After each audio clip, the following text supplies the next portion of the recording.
Hello, welcome back to the channel. Tonight we're going to look into a question that we get asked a lot when I'm running steam engines with my group. My name is Tim, I'm your host. About 5 years ago I joined the Bay Area Garden Railway Society, the Baggers. It's a very well-established garden railway club here in the Bay Area, and the good news is there's a very large contingent of live steamers, about 30 that are really active. Plus we have a portable layout that we can set up and do set up at various venues throughout the Bay Area. One of the things that people are very shocked to find out as we're running is that all these little steam engines are actually true steam engines. The second question we really get though is, how do I get involved? At first that seems like a very simple question to answer, but it's a little bit more complicated because depending on where you're at and how creative you are, depends a lot on which direction you're going to go. If you're in an area that has a well-established garden railway group, ask the garden railway group, hey, do you have any live steamers? And see where that goes. Sometimes they'll say yes, sometimes they'll say no. Just as an example, there are 4 garden railway groups in the greater Bay Area. Only one of them has a really well-established live steam group. The rest of them don't do live steam at all, which isn't to say they aren't active and have portable layouts. Some of them do, but generally they're electric. Now, that is probably true of a number of garden railway groups, as I know there are several that friends of mine have asked, inquired, and found out that no, they don't do live steam, or they're not interested in doing live steam. So what are some other options? Well, there are several live steam riding scales groups around the country that do have G-gauge tracks at their facilities. 2 off the top of my head are the Los Angeles live steamers down in Griffith Park. They have a fairly large garden railway elevated track, and the other one is the Sacramento Valley live steamers. They have a very nice elevated G-gauge track. So there's some other options. But those aren't the only options. There's also places like the Colorado Railroad Museum in Golden that have actually 2 G-gauge layouts. Now one is strictly electric and the other one's an elevated live steam, and that's very active with the group that is at that location. And I think there's probably a few other ones, but those are the ones that I'll talk about right now. There are some cases maybe where you're not near anybody, you're kind of all by yourself. So maybe you've met some friends at various events, you have a live steamer, and you found out there's some other people that want to start getting together and do it. So there's a group of people I know in Utah that basically form their own group. It's just an impromptu, everybody comes over to somebody's house on a given day, run their trains, and go home.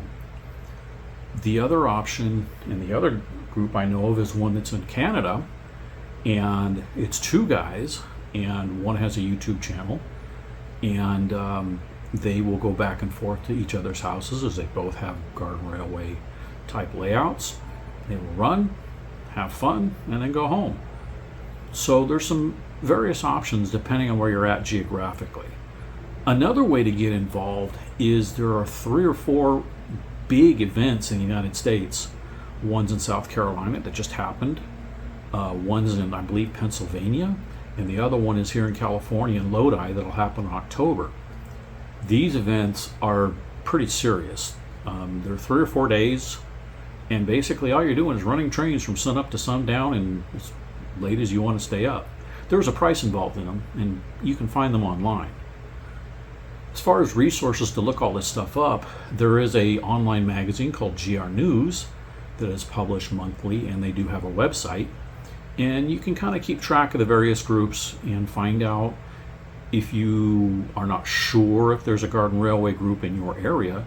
There's usually a listing somewhere that shows pretty much every state in the United States, and I think a few even in Canada, that have an established group. So there's some options. Now, after you find a group and you're really interested, what do you do next? Well, the next thing perhaps is to start looking into a locomotive, and one of the best locomotives I can think of is right here. This is an AccuCraft Ruby. It's a simple 040 tank locomotive. The tanks are there for show. They don't do much else. Very simple controls. And for not too much money, you can get into one of these. They'll run for roughly half hour. They take about 10, 15 minutes maybe to steam up, depending on how aggressive you have the fuel valve.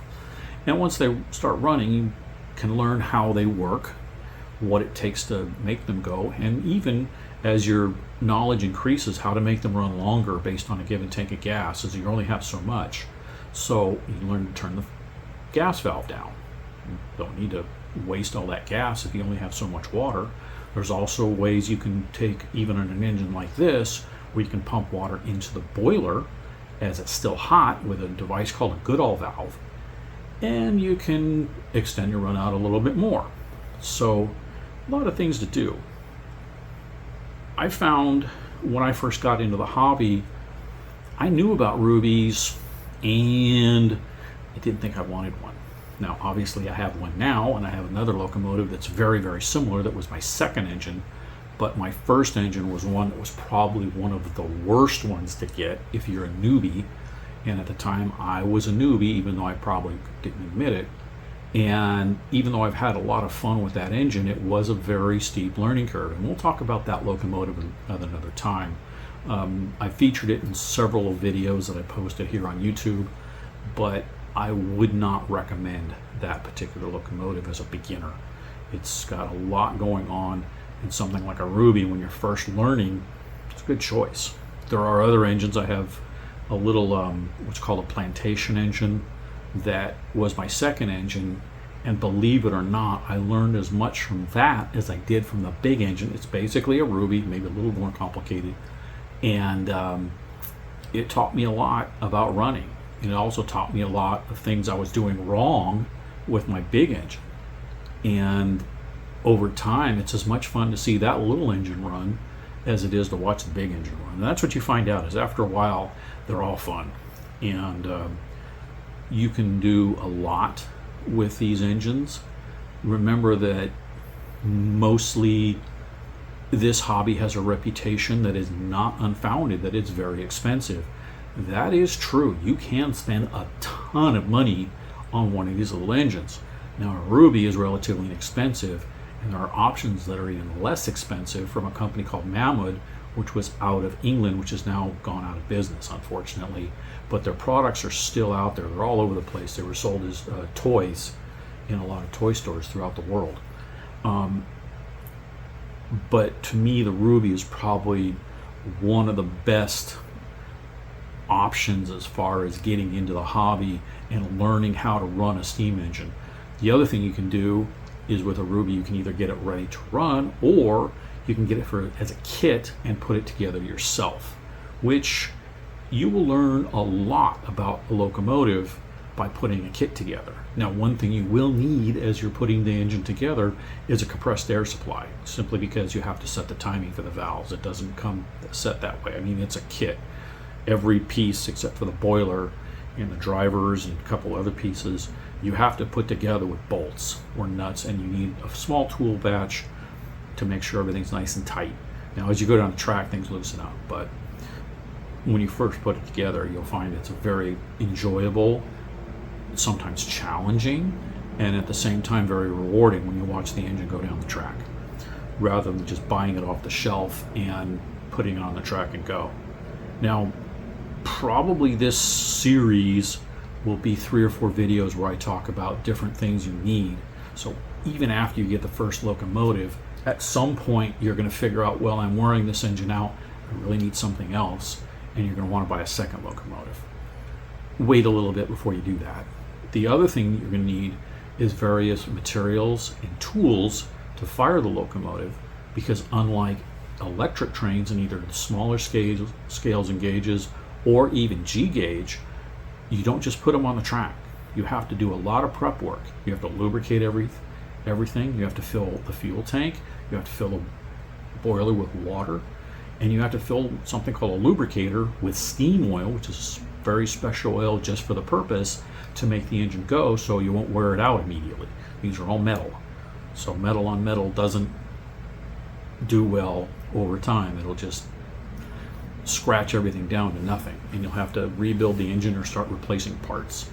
So anyway, something to think about. There'll be more in this series upcoming when we'll talk more about supplies and where your next engine's going to be. Thanks. We'll see you later. Oh, don't forget to like and subscribe.